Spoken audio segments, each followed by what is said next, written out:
So as always, let's start this with the episode is brought to you by Our City Coffee. With every bag we sell, we give back to help feed kids here locally. Plus, we are also working with a bunch of other causes. At this point now, we've worked with Beat the Streets. We've worked with Walk with Sally. We've worked with Kevin Harvick. The Kevin Harvick Foundation, the Boys and Girls Club of America. Also Fight for the Forgotten. That's currently going on, too. And Fight for the Forgotten. Fight for the Forgotten is going on. We haven't donated or done anything back yet, but I guess we're in the process of giving back. As I always say, our coffee is quality as shit. It's not Starbucks. It's a major step up to people who really appreciate coffee. They're not just throwing milks and sugars and all that stuff in it. All that being said, we want to get you to drink it and try it, so we're going to offer you a discount of 15% right today. Use the code BS, as in business and BS. At ourcitycoffee.com, you'll get that 15% off, Tim. The Biz Launch Academy will be reopening very soon, Timmy. We talk about it a little bit on the podcast, but basically it's we've been working with all these other brands and helped them with their social media and create a biz, and we've worked with startups and we've helped them grow. Why wouldn't we try to scale that and work with individual people? So that's when we started our Biz Launch Academy earlier this year, and we'll be reopening that very shortly. Today on the podcast, Timmy, we've got Nikki Norenberg. Now, I said this right after this to her, and I don't just say this to say it. I think this is one of our best. And not necessarily because of what you and I said or did. And of course, we helped support throughout. but I feel like it truly was one of the best podcasts we've done with Nikki. Nikki's a self-discovery coach and creator of the Tapped-In Method. Used to work in a corporate job. What was her soft way of saying it? They severed ties with her, not she severed ties with them. So she got her ass fired. Since out of college, she's been working for the same company, and just this year, a couple months ago now, she got fired.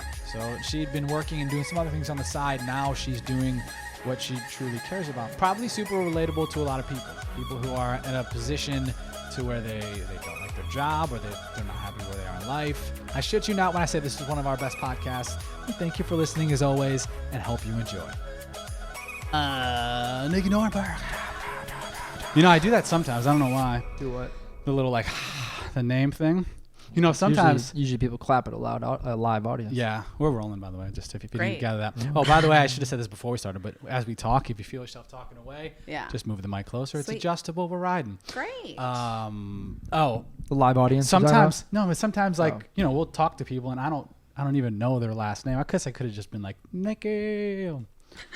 But I know your last name. It's easy to pronounce and not mess up. But little alliteration. Yeah, some people I'm like, oh wait, what the hell did they say? Some people we still don't know their names. Was that Curran or Curran or how did he say it? I'm so bad at asking a question and listening. Yeah. But then you get to the point where it's like it's awkward if you ask because you've seen them too many times and you're like, wait, I can't ask them now. Oh yeah, as a yoga instructor, my go-to is like, thanks, love. Oh, really? Yeah. Because it's like a little word of affirmation, but it's really like, I actually forgot your name. And it's not like you or... No, it's just like there's 25 people in the room and there's a lot of Billies and Jonies and versions of that. So I'm just going to go with love. It is. Yeah, I'm so bad at that. One. And I made an effort maybe like a year and a half ago. I'm going to start remembering people's names. I think it matters. You talk to them and you're like, oh, you remember that was Nikki. Like, I like that guy. And then I was like a day or two and I was done with that. Yeah, there's a repetition. There's like some sort of sequence that somebody said you have to say their name back. Like, oh, it's so nice to meet you, Billy. I look for repeat it. And then it's supposed to stick. So good luck to us all. I don't think that's going to work for me. Yeah. Because usually if I'm meeting someone too, it's also like 5 other people. And then I'm like, good to meet you, good to meet you, good to meet you. I don't know fucking one name. Who was that? Yeah. Damn it. Who the fuck these people are. Yeah. I know. Oh, well. Always that way. Anyway, Nikki, thanks for coming. You got to meet the baby. That was cool, right? I know. You're the first person to come on the podcast and meet the baby.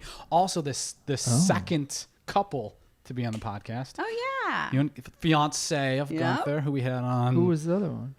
Matt Hall and Dan. Oh, that's right. That's right. Yeah. The OGs of couples coming on. Never together as a No, couple. never together. So that's something we can have in the future. Yeah, that sounds fun. But for now, it's just you. Awesome. And so I guess I've known you for like a year and a half-ish. But at the time, you were working corporate, and you were like, I don't really like it, but it's cool, and I'm getting money. And you were like, it was you worked you had to be up at like 6 a.m. You had to start the day at 6 a.m. Yes. And then you were done at like noon or something. Yeah. So you could do your other stuff, but you just didn't seem like too into it. But now you're out. What was the corpo job?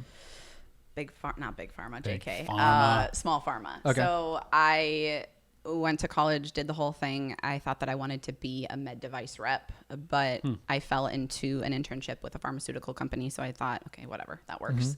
Were you getting paid? Oh yeah. Nice. And it happened. They pay well. Yeah. And it happened really naturally for me, and I grew inside of the company and expanded. And I just kept saying to my coworkers, like, I just want more out of life. Like, I want more out of my days. And in that moment, I didn't really realize that I was manifesting, because I think that now in the work that I do, like, I so intentionally manifest, and I just recognize times and conversations that I was having in that moment. Like I said, I just wish that I could be remote and have more time to experience life throughout the day, because I feel like the corporate nature is to be inside at a cube from 8 to 5. Doing the same you know, thing sometimes in the every winter day. in the Midwest, it's depressing because you're literally leaving your house when it's dark and coming home when it's dark. Yeah, and you're from Minnesota. Yeah. And so I Minnesota. thought, yeah. Minnesota. You betcha. Yeah. And I just thought, God, there's got to be so much more to life. And there's a lot of details, but I ended up coming out to LA and taking my corporate role part-time and remote. And so I did the 6 to 11 thing, and it gave me the opportunity to pursue dancing, which is what I originally moved out here to pursue. And I was able to do that very easily with the time that I had free from my corporate job. But to be honest, We like honesty. Oh yeah. Yep. Let's give it Appreciate to you. that. Yeah. I pretty much always hated working for that company. Like when I look back, the people were nice. They supported me. It was a great experience, but I was never happy. That there was always something that I was like, ugh, so frustrated about. And I felt like my needs weren't being met, but I was like, oh yeah, but the money and the growth and you know, you're a young professional. And so finally, when I was out here and when I was putting a lot more, you know, fulfilling things into my life, it was so distinct that it was so unaligned for me. And honestly, I feel like it showed up in the work that I was doing. I feel like I didn't do as great of a job. I think that my coworkers and my boss could kind of feel my pull apart. And when you're not there in person, it's easy for them to also kind of start to just forget about you. So it naturally kind of drifted apart. And then my company severed ties with me. Oh, no Sounds shit. so dramatic. So that's how I know. Now that you say that, I do remember you saying that in the Instagram post. Yeah. Severed ties is a good way to say it. Thank It's a you. very, Yeah. very It's soft descriptive. way of saying it. Just Because I do think it wasn't like... wasn't bad. Yeah, it wasn't... Can I swear? Yes. Great. It wasn't like, fuck you, you're doing a terrible job. Like, peace out. It was like, you really are moving on to something else, and we need to fill your shoes with somebody who pretty much I think is gonna give a shit a lot more than you. Yeah. Which is fair. And honestly, I was like, thank you for making the decision for me. In the back of my head, I knew I always wanted to quit, but I wanted to be in control of that. But of course, the universe makes those decisions for us. So they let me go. And so, yeah, I've been without my corporate job since August 1st. And I just spilled water on the couch. oh no, I swear I'm like a 4-year-old. Anyway, it's okay. Sorry, Nikki. Continue. No, you're good. You're good. No, but So I've, August 1st? yeah, August 1st. Yep. And so, you know, it's funny because when I got laid off, I was like, okay, I'm going to use 6 to 11 for building my business because I already have those hours logged off. But did I do that? No. So I am still kind of figuring out this new life and this new schedule. And as exciting as entrepreneurship is, it's just like a lot of dedication and discipline. Hell yeah. And I'm in the heart of learning it now because, you know, I no longer am going to have this severance or this separation money from my corporate job very soon. And I'm going to have to like make it up on my own. And, yeah, just learning, honestly, day in and day out the process is what I'm kind of in right now. So in that 6 to 11 where you thought you would schedule for building your own, what have you been doing? Depends. Is it nice out? I was at the beach. So Yeah. how you make money now? You Yeah. teach yoga. Yeah. And do you do privates? Yeah. Okay, so group and private classes. So that's how you're right. That was your like passion, your thing you've been doing. Well, see, like how we do the podcast, we'll do this, and then we'll do the intro after. So got it. When they start listening, they'll have an idea of that. But I'm just reiterating that part of it. Yeah. Yeah. I mean, my story is very colorful, so there's lots of avenues we can go down. Yeah. But so I moved out here to dance, and I very quickly realized it wasn't for me. My passion in the art world was meant to stay a hobby. I think that for some people it's meant to turn into a job, and for me dance was meant to stay a hobby. So I kind of put that aside and I started looking into yoga, and I loved everything about yoga. I had taught dance for 10 years, so I was very used to being in front of people and leading a group.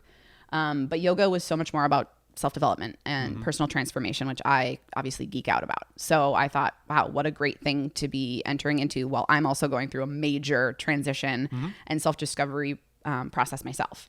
And so yoga has really been the gateway to everything else that has followed. I met a lot more people that were very aligned with me, like in the fitness, wellness, yoga space, and just starting to realize there are some really great people in LA. I think entertainment world has a lot of competition. And yes, there's competition obviously in fitness and in wellness as well. But I think that everybody's sole purpose of doing what they're doing is to help others, help and serve others. And I don't know if sole purpose, but like definitely a part of the purpose. Yes. A part of most people get into fitness or transformation or wellness because they have a greater desire to serve other people. Yeah. So I've been teaching yoga and I love it so much. So that's how I make part of my income. And then the other part of my income, I have built out this coaching program. So this is all new-ish. Now you've been doing tapped in is how old? Like, year and a half. Okay, year and a half. Okay. But that's I was going to say year-ish, but go ahead. Yeah, but I really think that I want to say probably 3 to 4 years. Like my entire time in LA was the build of Tapped In. Okay. Because I built my entire coaching program off of my direct experiences, what worked for me, what I felt found me a lot of clarity and success. So I feel like I have to include those years too, because that's where I brought up all of the content for Tapped In. But Tapped In really started, honestly, I put out a story on New Year's Day a couple years ago, and I was just like, hey, who wants to get involved in like a group goal sharing program? And a bunch of people said yes. And over time, I think I got about 40 people. By the end of the year, I was tracking 40 people's goals and checking in with them every month. And it was just a very simple, share with me your goals. I'm checking in. There was not very much coaching involved. It was just like, I am your partner in crime. I'm keeping you accountable. Accountability buddy. Amen. Yeah. And we all need those. Right. And then it kind of transformed into these smaller mini retreats. I was really interested in the whole wellness and yoga retreat thing, but I thought, well, God, you got to be so freaking rich to go. I mean, it's like $1,000 to fly to the like beautiful location across the world, and then to stay there, and then all of the services and food provided is so expensive. So I thought, how can I offer something that is just a snippet of that, super affordable, local?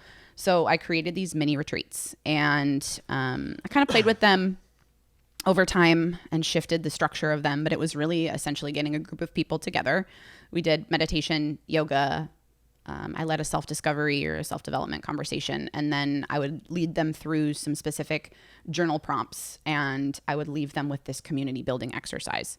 And I want to say between like last June and then to December, I think I did like 15 of them. Damn, okay. Because when I started doing them, I would do them Saturday, Sunday. So I would like plan one and then knock it out of the park 2 days. Gotcha. Okay. Is it one would be Saturday and then a different one was Sunday? Same content, just different people. Okay, that's what I'm saying. Okay. Yeah. Okay, so it wasn't a 2-day thing. For me, it was I would come Saturday, Tim would come Sunday, different same content but different day. Exactly. Yeah. And then I started to bring them back to Minnesota, and I've had some people like in San Diego who have wanted me to do them there.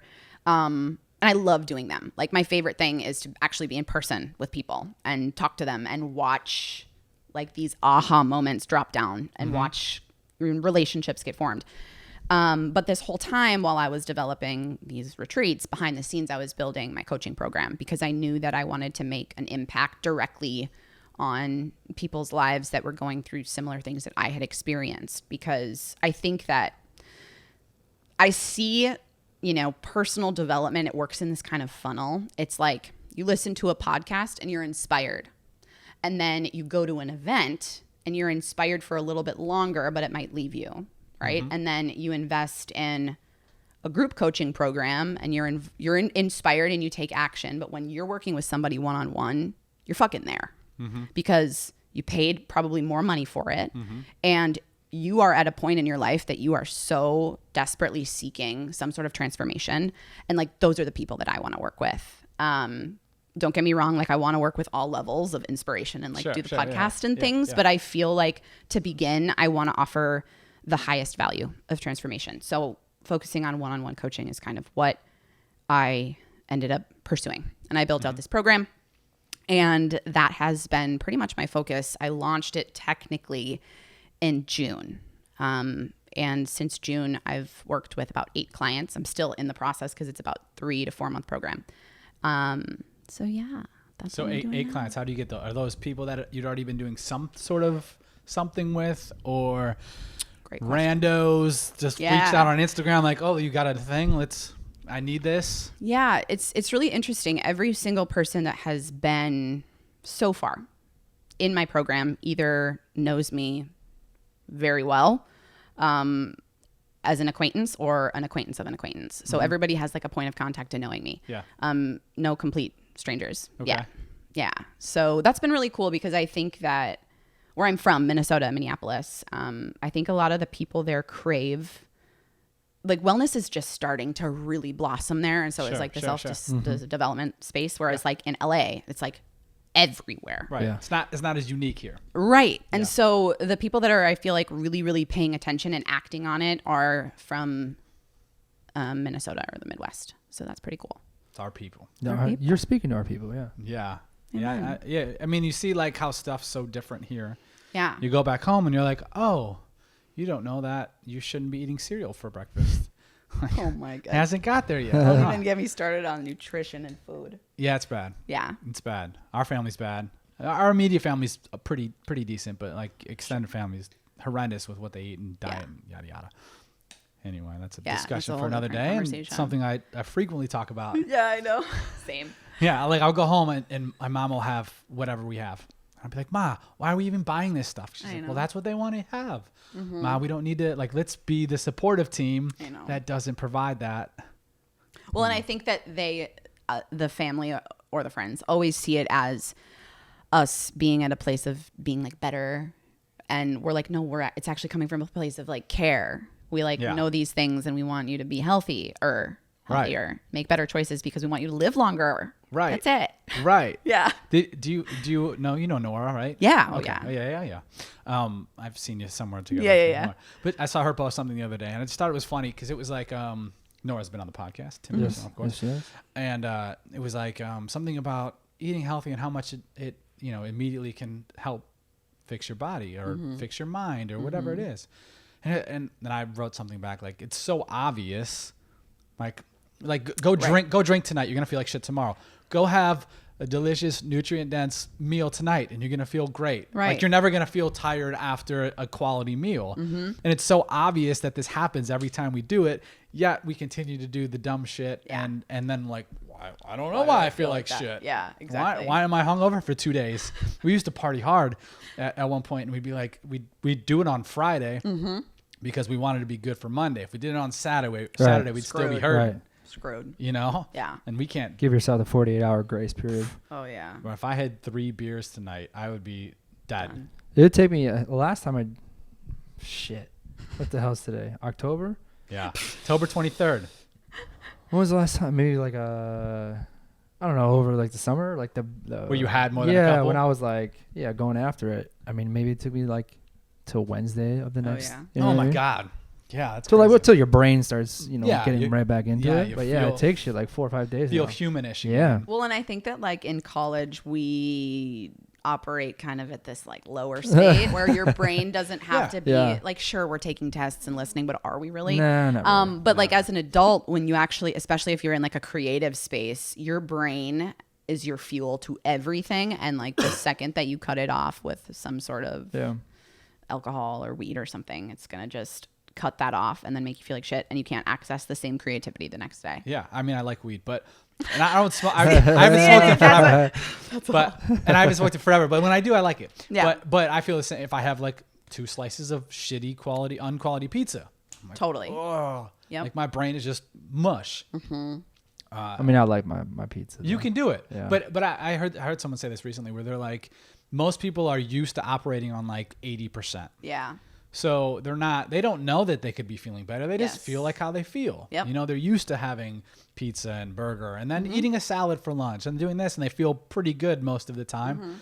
And I was like this, you know, I always ate okay. I stopped eating fast food, you know, in my early 20s, like on a regular basis. I'd still eat it. But then it was like 30, 32, and I felt my best probably ever at like 33. Sure. Because I was eating great. Yep. And, you know, fueling and working out and all that stuff. I don't work out as hard now. But because I'd changed, I was eating almost totally clean, rarely drinking, and I felt like, oh, I could feel this good. Yeah. You know? And I was a college athlete. I was stronger at 30 than I was at 24. Totally. You know? Well, and I think that concept goes, I mean, beyond just like food and energy, that goes into so many other realms. And it's all tied in. Yeah, it's all tied in. And that those are like the people that I seek to work with, essentially, are people who are driven by a greater purpose that they haven't really discovered yet. Like they might be in that corporate job and they're pretty damn content because they get to make the money, go home and go on vacation and take PTO. But they don't realize that there's so much beyond what they're currently living in. It's that comfort zone. You know, the greatest things in your life happen obviously outside of your comfort zone. And when you really push yourself to step beyond what you know. And I feel like the same thing with food is it's like you actually will never know what feeling great feels like until you like actually try and step into that. Right? Yeah. And it's like, all right, I'm gonna have a salad tonight. Yeah. Great. Okay, that's cool. You're gonna feel fine after that. Yeah. But like you gotta do it for a little bit to like clean it out, clean the body. Yeah. And then really feel the change in a week or 2 or a month or 3 months. And then you're like, oh shit, I'm a different person. Oh yeah. I think better. I'm more alert. I wake up. I'm ready to go. I'm happier. You know, my relationships with people are better.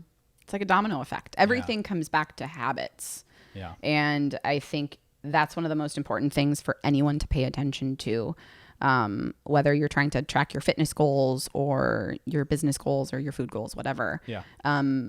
There is something that you're currently doing that's obviously not working. And so how can you take a peek at what's going on and restructure it? And that's the hardest part is the restructuring and then sitting with it. Because I want to say, God, there's like so many statistics on this, but I think it's like 60 days of nonstop habitual change, like never actually folding for a habit to actually stick.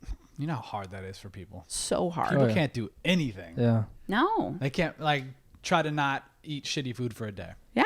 Be like, oh, I couldn't do it. Yeah. I was in a rush. I had to stop and get a cheeseburger. Like, all right, dude. Yeah. People, the problem. Or try to wake up at 5 a.m. every day. Every day. It's just it's the same thing. It's difficult. It's easy for me now. Yeah, but it's the more times you try, like you'd rather try and fail than not try at all, because if you try and you get to see the positive other side of it, you're more likely to attach to that positivity and reach for it again. Yeah. Right? Like, okay, there's a burger or a salad that I'm trying to choose between. Oh shit, okay, I'm going to choose the burger today. And then you feel like shit. Okay, so the next time you're faced with that, you're going to choose the salad and you're going to feel better. And you're going to say, next time I'm at this, I'm probably going to pick the salad. Like that can be mirrored to anything in life, relationships, you know, just daily choices, and even like the way we talk about ourselves. It's easy for us to put ourselves at the butt end of all of our jokes, but that's really just projecting not what we want it to. You're saying that I'm self-deprecating? Yes. I have some issues. Yes. And stuff. See, I like to be able to like make fun of myself from time to time. Of course. I think that's an important thing to do that a lot of people never learn to make fun of themselves. Yeah. I was gonna. Do you know who Jordan Syatt is? You know Gary Vaynerchuk. Okay, was his trainer. He just came out with like a documentary, and he ate a cheeseburger or a Big Mac. Big Mac every day for 30 days, and his thesis was. Oh, I thought it was a year. Oh, isn't this that documentary? Yeah, it just came out. It's on his YouTube. Okay. So it was what's the big one? Super Size Me. Yeah. And he was like trying to prove it wrong. I'm gonna lose fat is what he said, but he never really tracked his fat. So I think he just meant weight. And then sometimes he said weight in the doc, sometimes he said fat. So I have a little thing with that. Sure. Anyway, but he was like, you know what? To me, it's you might feel physically bad, but mentally you want to feel okay eating that burger. Like it was all about allowing yourself to do this and stay off track or stay on track, even though you might slip up or you might be like, fuck it, I'm having a burger today. I'm having a Big Mac, which I thought was the cool concept. I have like a little bit of a disagreement on like that. And he's a big calorie in, calorie out kind of person, like, which is probably fairly accurate if you want to just lose weight. Yeah. But I don't even know that that's the case, because like if you're eating a calorie of shitty food, there's going to be a lot of other things that happen within your body that'll affect you trying to lose that weight. Yeah. I don't remember exactly why I brought him up or this documentary now. We were talking about being able to laugh at yourself, like not being so hard on yourself. Yeah. And then probably because you were craving a Big Mac or something. Yeah. Well, it was maybe it was it was a point to that, but like even just the mental part of like going, that's what it was. So it is part of the mental part, but when he was talking about, you don't have to quit just because one time you make a mistake. And it was weird to me because I thought people actually still have that mindset of like, oh, I have a burger, my diet's gone, fuck it, I'm not trying anymore. Like I can't. To me, that's not even comprehensible, probably the word. Yeah, that's okay. It's not comprehensive either. But like the fact that you would just one time mess up and be like, I'm done. But I guess there's people that are like that because he addressed it as if it was a thing. Right. I think we have to be able to give ourselves grace in any learning pattern. Right. And but isn't that just like a logical thing? Like you're just, all right, you fuck up. Like you did something dumb last week you didn't want to do, or instead of that 6 to 11 period, you sat around your jammies and watched Netflix instead of being like, damn, I should have been reaching out or creating some content for Instagram. Yeah. Like you did that. We all did that. Yeah.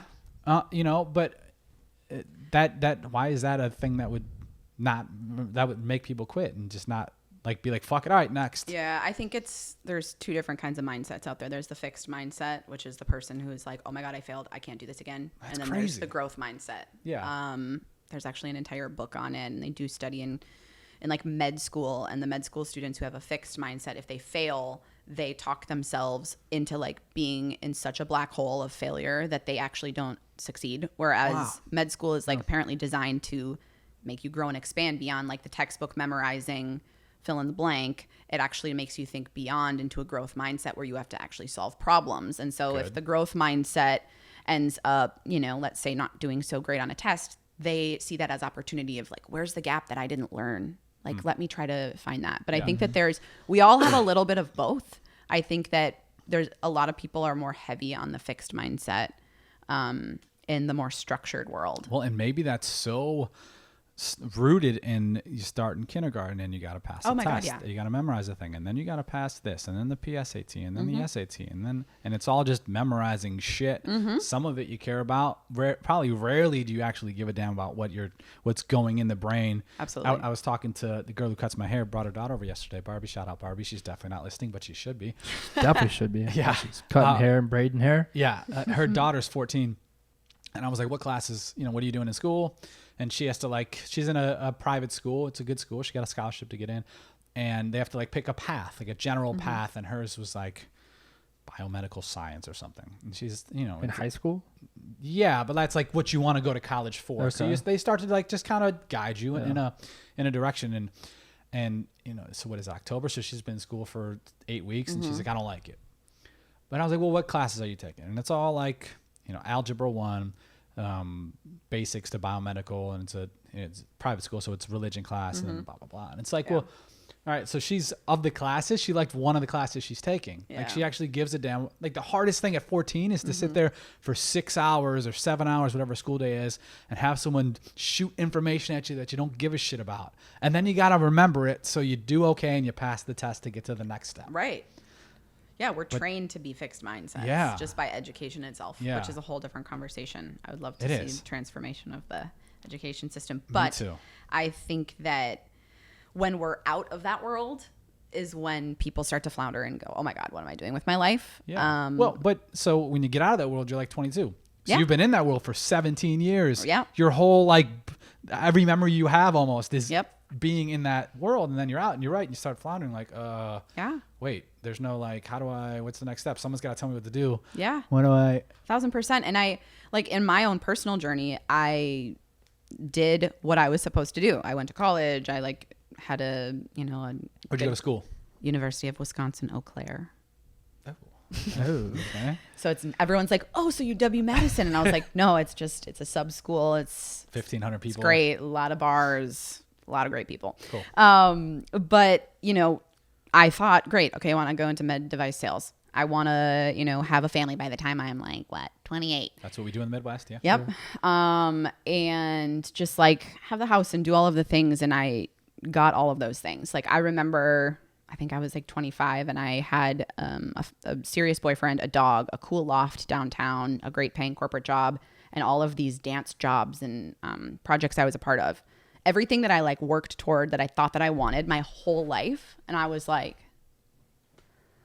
well, this doesn't feel the way that I thought it would feel when I like arrived at this accolade, like where I have all the things that I've worked toward.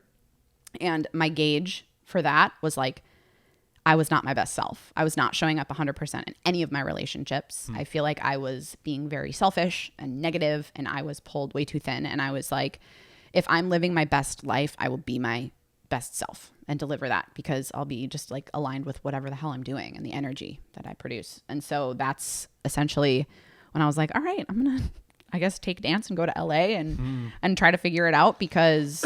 So did you break up with the dude? Yep. Okay. It was, and then it was like, I'm out. I'm moving. Well, yeah. I mean, it fizzled. Like I moved without him, and he was supposed to come with me, and then it just like it was. We knew it was going to happen. Yeah. But when I got here, I literally took everything that was comfortable and known, and I had nothing. Like, no longer had a boyfriend. I pretty much didn't have a job that was in like a facility with people. I was working from home by myself. I didn't really know anybody. Which isn't the easiest thing to do. Oh my God, no. I'm an extrovert. I need people. Yeah. It's still hard for me today. Yeah. And I just literally had nothing. And then money mindset. I mean, God, this is the most expensive city. And I just went from having like 3 jobs to half a job. Yeah. Like, good luck. Yeah. So just navigating LA and my whole entire self-discovery journey really brought me to like, okay, so what have I always actually really loved? And that's what my whole methodology is. I feel like everybody looks outward to solve their problems. Like everything is symptomatic in the personal growth world. Like, oh, you're anxious? Meditate. It's like wound, Band-Aid. You know what I mean? And I think that everything is a lot deeper than that. And it's all like here. Like everything that you need to learn, every source of information that you need is already here. And I think that just over time, whether it's school, the fixed mindset, your parents' values, things that people create for you, it really muddies the water of that connection with yourself. And I think that it's deliberately taking the time to understand, like you go back to your childhood and you literally look at what you've always been good at and what you've always gravitated toward and been interested in. And those are usually like a really good place to start. Like I remember I used to love to creatively write and be in front of people and like be very expressive. And then I found myself writing like really bland business emails to 60-year-old pharmacists. And I was sitting in a desk. Like those two things are so unaligned. And the like younger version of myself had all of the answers. It's like, Nikki, literally get out of where you are and rediscover how you can like elevate the younger version of yourself into your adult version, because that's where all of your real fulfilling, purposeful talent is hiding. You know, I mean, I guess, how do you guys feel about that for yourselves? Do you feel like your most fulfilling activities or what you do with your jobs come from like desires you had as a kid? As a kid, I think the freedom of it. Sure. So we don't have to sit here and do this. We don't have to sell coffee. We don't have to. I mean, we have to do something, I guess. But like, you gotta do somewhere something. we gotta do something. Or you could just move to Venice and pitch a tent on the beach. We could. Then you don't have to do anything. Right. That's true. I mean, we've both in the last year and a half, we've both been offered jobs by people, and probably like 6-figure jobs. But we don't want to work for other people. We have the freedom to do what we want. That doesn't mean we sit on our ass and we just sit on this couch. Although if we want to, we surely can. Yeah. And sometimes we like Thursday, we're going to go do whatever we want to do. You know, like that can happen too. But I enjoy the freedom of it. I enjoy the fact that I can, like now we do video. We just fell into this video thing. Like this wasn't like I want to go and create stuff Film for people. school. Yeah. Sure. I'm going to go to USC or is that a good film school? It is, right? New York. Yeah. NYU. And I went to this shitty ass school to play football. Yeah. Like the worst school. It's got to be a bottom 5 Bowling Green State Bowling University. Green? It's got to be a Bottom 5 of what? Bottom 5 school in Ohio. It's a nothing school. You got to have a pulse to get in. Oh, okay. I had a pulse. I got in. I didn't know where you were going with that one. No, I didn't care about college. Yeah. Even when I got there, the grades were fine because I was in sports marketing. So I cared about sports and marketing, and I probably use like 3 things from that whole 4 years and $75,000 or whatever I paid, like now today. But I always enjoyed freedom. I liked being creative, and I guess like sports and athletics were in, but we're not exclusively doing that. What do you think? No, I think that's pretty spot on. I think the freedom is the most important thing. I've only had one job. I had one job out of college for, I don't know, 8 months or something. And that was more of like a means to an end. Like we were building an app, or a website, I guess. This is before apps. Jesus. But you still need developers. Back in our day. Yeah, you still needed developers. You get a web. So I didn't have money. Wasn't a developer. So I got a job at a development company doing sales. So I learned about the business, made some money, hired a developer, and then peaced out. That was, and ever since then it's more like freedom. Like whatever. Did you peace out or did you get fired? Like Nikki got severed ties. Severed ties. We severed ties. You were probably wasn't as nice. I was on my way out. Yeah, I mean it was clear they didn't want me there and I didn't want to be there. Yeah. So, but yeah, I think that freedom is the most important thing. Yeah, and being able to be creative with, like, either it's a brands we work with, it allows us to be creative, or us starting our own coffee where a lot of the brands didn't like some of the creative that we offered, and so we said, okay, we'll start our own and we'll do the creative. Do whatever the hell we want to do. Yeah. So that was a big reason why we started that too. Yeah, I love that. Well, and I think that what's so important, like you talk about this whole freedom thing, is that, I think when people start to recognize that they are on the wrong path. My watch, for some reason, started to hear you, and I was like, sorry, didn't understand. Oh, did I say Siri? Yeah, something. I just turned on. Yeah, it was weird. Oh, that's funny. But I think that life path and career path are very similar. They're like married, because if you want a life of freedom, you literally can't have a job that is like structured 9 to 5. You know what I mean? And I think that for people that are in the 9 to 5 jobs that are craving, spontaneity or more travel or whatever, it's like, then you need to change your career path. Yeah. Like if the life path that you want to have is not being supported by your career, then that needs to change, because they need to go with one another. Like if you want to live in a van and travel the world, you need either a remote corporate position or some creative position that you're creating on your own. But I think that that's real, I know, dream of mine, by the way. Do it. I'm like, before I have kids, I really, Why can't you do it with a kid? That's a great point. We got the almost 6-week-old baby now. Yeah. And I don't want to not do stuff, because like there'll even be times where, like the other day, I was, Liv was still asleep, and it was like 8:30. I'm having a cup of coffee. I've been trying to go up to our rooftop. It's got like an ocean view. It's cool little view. So I want to take my coffee up there, and it's like, all right, well, how am I gonna? He's down here. I'm not gonna wake up Liv and go do it selfishly for myself. Well, let's take him. We'll go have my coffee and go upstairs. Like even little things like that, I find myself being like, fuck it, we're doing it. Right.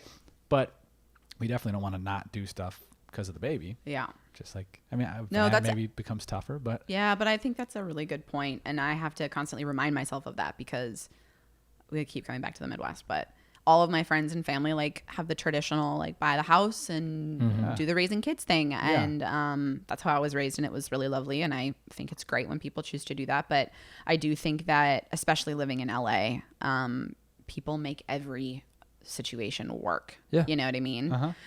You don't have to have a house to have a kid. You don't have to have beautiful backyard, a yard to have a dog. You can make things work in any way, shape, or form. You just have to do it and be confident through it. Yeah, we've taken Kyler everywhere. She's probably been on a plane 15, 20 times. That's awesome. She was on a plane like, what was it, like 8 times in the first like 6 months? Because we're not from here. So my girl's from Oakland. I'm from Cleveland. To just see family, we got to go back for right. Yeah, you know what I mean? So yeah. I mean, all she knows is the airplanes. Wasn't she like 6 months when we took her to Cleveland for a job? Slightly she was more, young. like 8 months. 8 months? Yeah. Okay. Yeah, just Pat and I took her. It was her. April, yeah. We took her. I couldn't even throw her on the boob if she's crying or anything. Yeah. We just took her. But we took her so like, and she could hang out with the fam. We were doing some filming for the Cavs. And so we just took her. Yeah. And she was great. That's awesome. You know, like it wasn't like, what are we going to do? Can we not do this? Does High have to hire his girl? Does she have to take off work? Or like, do we have to find, they have to find a babysitter here? And I think it's like, all right, we're doing it. Either my mom or sister took off work like that day. Yeah. And just watched Kyler. No, they didn't. They were working all day. They weren't sick that day. Sorry. Yeah. Yeah, they were. Yeah, it's like 4 years ago, 3.5 years ago. Yeah. Whatever. Nobody's listening. Nobody hears it. So how do you getting back to that shit? How do you help people do that? Yeah, of course. Because it's hard to go, you know, not for us. And I mean, it was, I guess, at some point. Sure, for you, it was at some point hard. Now you're here to like be like, fuck it, I'm doing this thing. How do you help people do that? Yeah. So, well, first of all, I make them. Okay. That sounds terrible. Well, but I'm paying you to make me. But right? I make them make a commitment to themselves that they're going to show up, because I think that a lot of people, again, going back to the symptomatic thing, I need help and you're going to fix it for me. Like people think that therapists or coaches or whoever is going to solve it for them, like wave a magic wand and we are going to be the person that gives you that clarity and that path. But guess what? It's you. We are just the tool and the source of accountability and guidance and support that brings you through the process.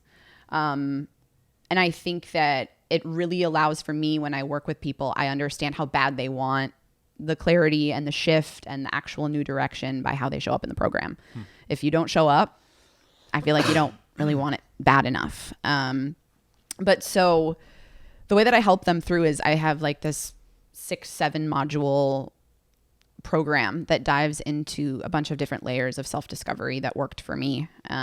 We start with habits and dive into time management, kind of like we talked about. I mean, you could do an entire 12-week program on habits, but we track it like the entire time.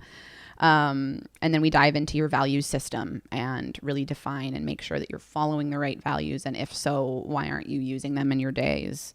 Are they putting together their value system? Is that what you're saying? Yeah. I mean, have like a set of. I have. So the program is like all like videos and worksheets and interactive conversations. How do you do it? Is it like through like we have a Biz Launch Academy? Yeah. Like, is it through Kajabi? That's how we do ours, or do you have like YouTube private links, or what do you do? Yeah, I'm doing it kind of all off different functionalities right now. I'm doing a Google Share doc so I can see when they're inputting systems, using YouTube for the videos, and then I've created like nicely designed PDFs for them. So it's kind of all over right now.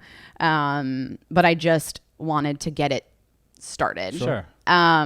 And so after values, we dive into innate gifts, and that's really the childhood stuff that we kind of already talked about. I have them do a little exercise where they reach out to some family members and find some really old memories, and it's a really cool process for people to go through. And then we dive into monitoring excitement and joy and understanding like what that actually feels like and how it ties into your relationship with your intuition.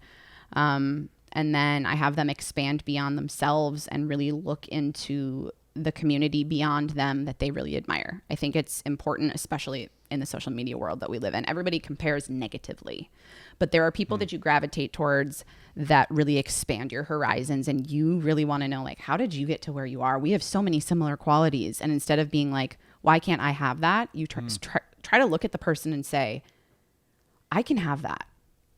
I want to learn what your story was. How did you get to that? Yeah. Because I think it's really important for you to see other people succeed and be happy for them and allow for yourself to see that in you.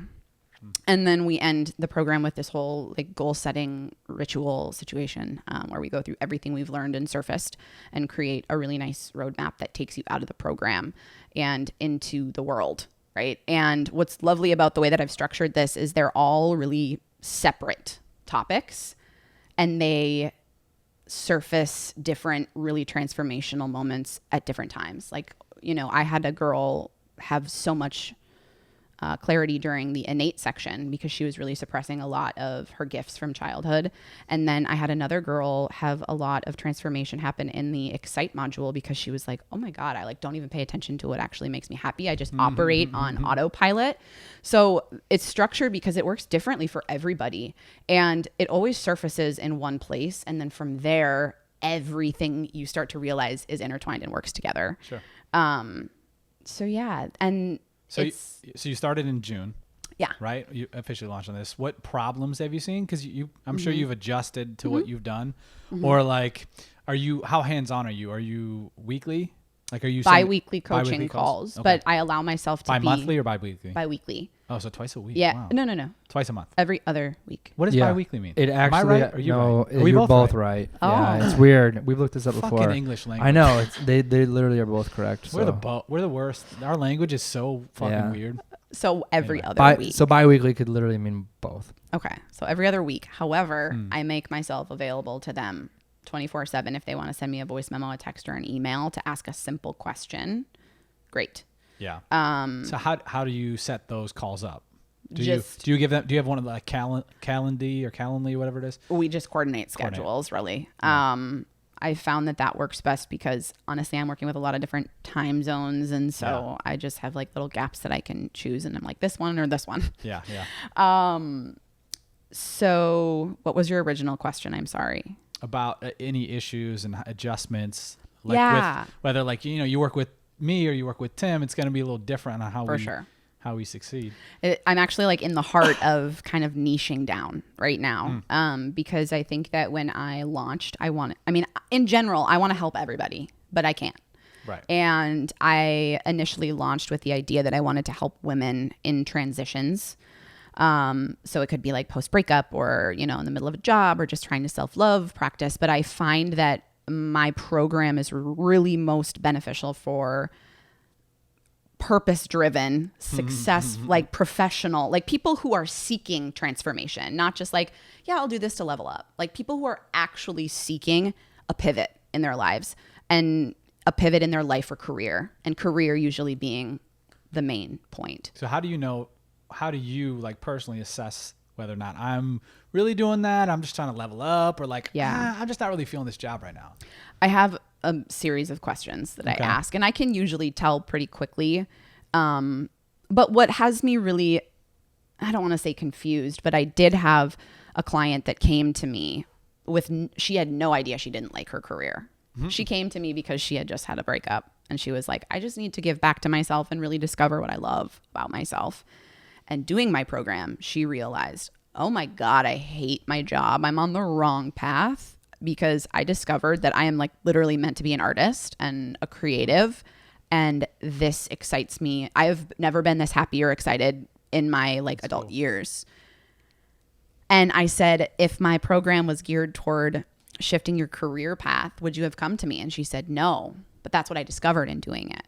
And so that's what's challenging, I think, in any business that you own. Like niching down is obviously really important because you want to help a specific person. But then there's one-off circumstances like that where they find the transformation just through the work and they didn't even know it was there. So I'm in the process of just figuring that out right now, because I think that it's the women and honestly men. I just signed my first male client and I'm super excited about that. Shout out to him. Yeah, I'm super excited. So that's why I'm trying to keep it with just like young professionals. But I want to work with the people who are like, they've identified, I am not happy with my life path and career and I want something else, and they don't know what that is, you know? Yep. So yeah. Just not happy. Come help me. Yeah. But I think that it's hard for people to admit that, because like, well, a job thing's easier than like, I'm not happy with what I'm doing with my life, or with this dude or this girl I'm dating or whatever it is. That stuff's a lot harder to come out and say. Yeah. Well, and I think that the sweet spot of the people that I kind of work with is usually like 26 to 32, because those are the time periods where, first of all, you've probably tried your first couple jobs and you decide if you like it or not, but you're entering into this phase where you need to like step up. Kids are starting to be had. starting to get married, have homes, like the next level of life is starting to approach. And you have to make the decision, okay, is this how I want to move forward or not?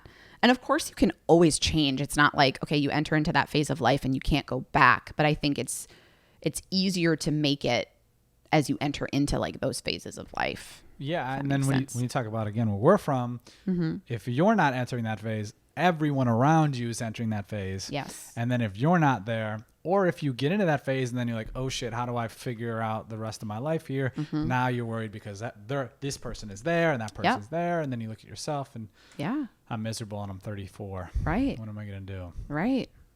And so I just think that, and my general message to everybody is just like, take more time to connect with yourself, to be able to understand like what makes you happy, what doesn't make you happy. And I think that we spend a lot of time filling our ears or our minds with noise and like being in silence, and like meditation is so hard. But like go on a walk without music and just like see what comes up. Because I'm bad at that. Yeah. Do you have like a meditation thing that you have, like a YouTube?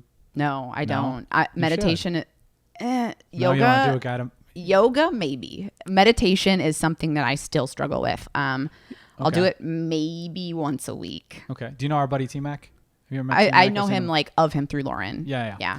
He just has like a 5-minute 4-part meditation. It's just like, let's see if I can remember here. Be grateful.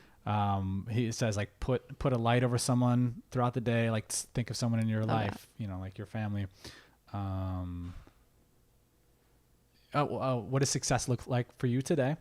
And then just be in the moment. God, I remember that. Look at that. There you go. That's pretty good. But so it's 5 minutes, but he recorded it and he sends it, and it's part of like, it's on his YouTube obviously, but it's got like 11,000 views now at this point. Only has a small following, but it's just like a nice thing to be like, all right, you have meditation issues here, I'll send you this. And it's not, and he's really just just talking like, all right, so be grateful. What today are you grateful for? What are you doing in your life that you're grateful? You know, the people, is it this, is it, and he just a quick guided thing. I don't know if that fits you per se, but it's simple as shit. It's not like he's like, you know, an hour long guided meditation. It's like, get your shit done. Yeah, his is good. I liked his a lot. Yeah. I have this whole like thought of, and I say this to everybody, have a power half hour, 30 minutes in the morning to do something like that. Like I do gratitude journal. I have that 5-minute journal that has all those prompts. You go through that. I like to read a book. Because it wakes up my mind while it's functioning, and I like to be inspired. Start the day. I literally like wake up, I drink a glass of water, do my gratitude journal, and then I have my coffee and I read, I don't know, however many pages until I lose interest. Until ADD. Until the sun comes up. But I think that 30 minutes before you start your day doing something like, you know, the meditation or gratitude journal or anything like that, I think is really, really important to just spending time with yourself. Yeah.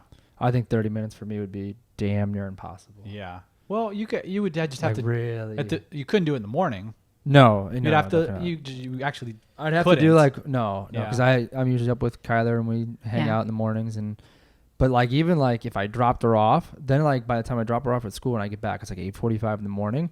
For me to devote a half hour right then is tough because it's already. I mean, 11. You could do it. I mean, mentally I could get in for like 5 minutes, but there's no way I could. Like, I would really, really have to work at it. Yeah. But it's 11:45 on the East Coast. People are already emailing. They're shutting down for lunch. You know what I mean? Like there'd be so much shit going through my head. Yeah. If I'm not getting the day started till 9:30. Yeah. 2 thoughts on that. Oh, she's coming at you hard. Wake up earlier. Sorry. I woke up at 4 today. Oh. Yeah. 3. He's up. He's up early and and it's, you know, you're engaged with Kai. Of course. But I think that, you know, especially for parents who have kids and drop-offs and stuff, I always like to say the time that we spend in our car is wasted a lot. Like let that be your, you drive from point A to point B, roll your windows down, don't listen to music, and literally just focus on your breath or like just focus on grab parts that you normally wouldn't see. Because, you know, I'm guilty of it too. Every time I'm in the car, I'm like, okay, I'm either on the phone or I'm listening to a podcast. Yeah. And then one day I literally was in traffic and I was like trying not to lose my mind. And I was like, you know what? I have nowhere to be. Why am I stressed? I'm going to roll my music down or roll my windows down. And I just like took in the space and I didn't like let my mind think. And that was my meditation for the day, because I think just being really present as many times as you can, even if it's in the car. Yeah. Or just even if it's sitting and watching TV with your daughter. Yeah. No, I could do on the way. It's 12 minutes, not a full 30. That's but okay. I definitely could do that. 12 there, 12 back, right? Yeah.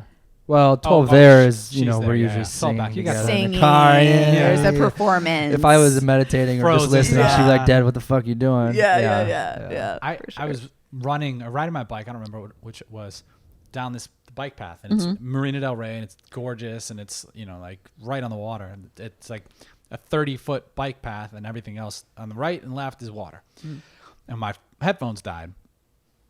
I always have a podcast or music or whatever I'm feeling. I'm always listening to something, and it was just silent for like 5 minutes.